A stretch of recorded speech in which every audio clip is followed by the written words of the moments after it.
I used to always park here, like when I came to give plasma, because I don't know, I just like, it was a psychological thing, I suppose. I felt like I didn't want to be here, so I think I parked as far out as I could.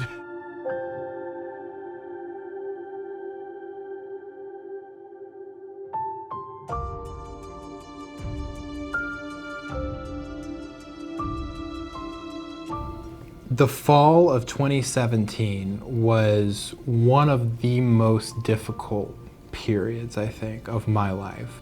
Again, we're in this time period for the PRN where nobody really believes in it yet. There isn't even a program to point to yet.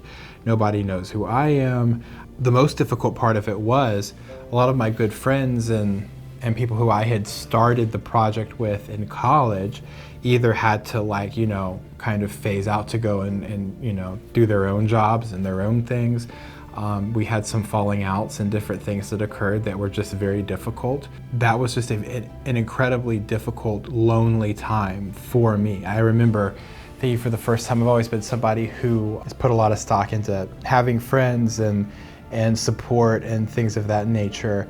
And I remember sitting in my office at one point thinking, like, I don't have anybody right now. Like, nobody in the city supports this. Like, this is it. Like, what am I doing? You know? Like, what am I doing? Like, I got this tiny little grant and I'm trying to do this huge thing. Like, this is crazy. Those days, all you can really do is put one foot in front of the other. One of my board members, now board members, says, you know, don't stare up the stairs, step up the steps.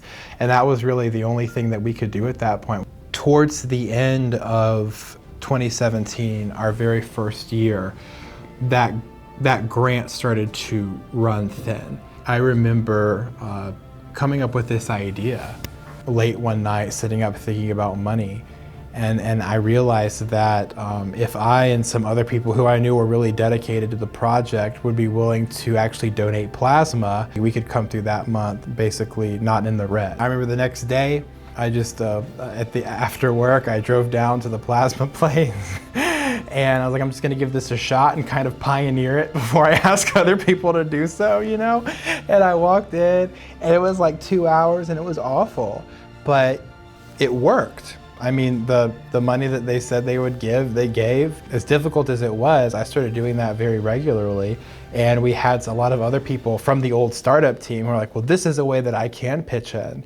And these people who had no stake in the Piedmont Renewal Network financially or in any other way started trying to go down there and give plasma. That's where we were. I mean, I don't think people realize, like, how unlikely and unsupported this thing was. That was the only thing that we could come up with at that point. But we did it, and it survived that period of time. That was something that I used to be a little bit embarrassed about, I think, for obvious reasons. But now it's something that I'm proud of because it marks a moment of resiliency. I think about that all the time when we face difficulty. People have literally given their blood for this project to work. That's an encouragement for me every day to make sure that it does work. That first semester, we had 8 kids, and all those kids were promised full tuition college. And I remember that very first day of that fall semester, I was so stressed and focused. And then there was this moment where it, like, all of a sudden everything was calm and all the kids were in their classrooms and everything was organized. And I was alone in the hall.